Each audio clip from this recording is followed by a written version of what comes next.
ಉಡಾಯಿಸೋ ಖಾರ ಬಣ್ಣ ರುಚಿಯನ್ನು ನೀಡುತ್ತದೆ. ಆಚಿ ಮೆಣಸಿನ ಪುಡಿ ಚಿಂದಿ ಉಡಾಯಿಸೋ ಖಾರ ಬಣ್ಣ ರುಚಿ.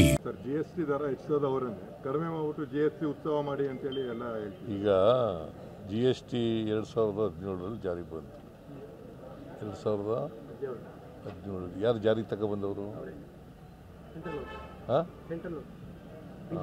ರೇಟ್ ಫಿಕ್ಸ್ ಮಾಡಿದವ್ರು ಯಾರು? ಅವರೇ ಮಾಡೋದು. ಈಗ ರ್ಯಾಷನಲೈಸ್ 8 ವರ್ಷಗಳ ಮೇಲೆ ರ್ಯಾಷನಲೈಸ್ ಮಾಡಿದ್ದೀವಿ ಅಂತ 8 ವರ್ಷ ತೆರಿಗೆ ತಗೊಂಡ್ರಲ್ಲ, ಅದು ವಾಪಸ್ ಕೊಡ್ತಾರಾ? ಹಾಂ, ಬೆಂತಟ್ಟುಗಳದೇನು ಇದರಲ್ಲಿ? ಚುನಾವಣೆ ಬಂದಾಗ ಅದನ್ನು ಚುನಾವಣೆಗೋಸ್ಕರ ಬಿಹಾರ್ನಲ್ಲಿ ಚುನಾವಣೆ ಬಂದಿದೆ, ಅದಕ್ಕೋಸ್ಕರ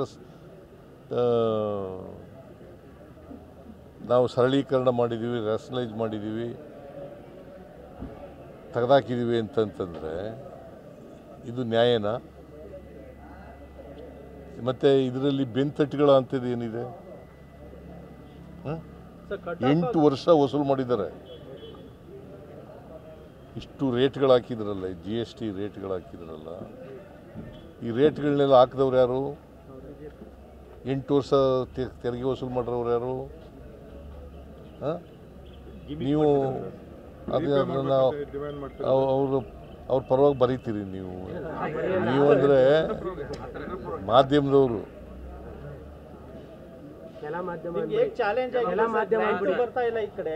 ಈ ಕಡೆ ಹೇಗೆ ಗ್ಯಾರಂಟಿ ಯೋಜನೆ ಎಲ್ಲ ಮಾಡಬೇಕು, ಯಾವ ರೀತಿ ಚಾಲೆಂಜ್ ಆಗಿದೆ ಸರ್ ನಿಮಗೆ ಹಣಕಾಸು? ಚಾಲೆಂಜ್ ಇದೆ, ಮಾಡ್ತೀವಿ. ಚಾಲೆಂಜ್ ಸವಾಲು ಸ್ವೀಕಾರ ಮಾಡ್ತೀವಿ. ಬಟ್ ಏನಾಗಿದೆ, ಕೇಂದ್ರ ಸರ್ಕಾರದವ್ರಿಗೆ ನಷ್ಟ ಆಗಲ್ಲ ಈ ರ್ಯಾಷನಲೈಸೇಷನ್ ಮಾಡೋದ್ರಿಂದ ನಷ್ಟ ಆಗಲ್ಲ, ರಾಜ್ಯಗಳಿಗೆ ನಷ್ಟ.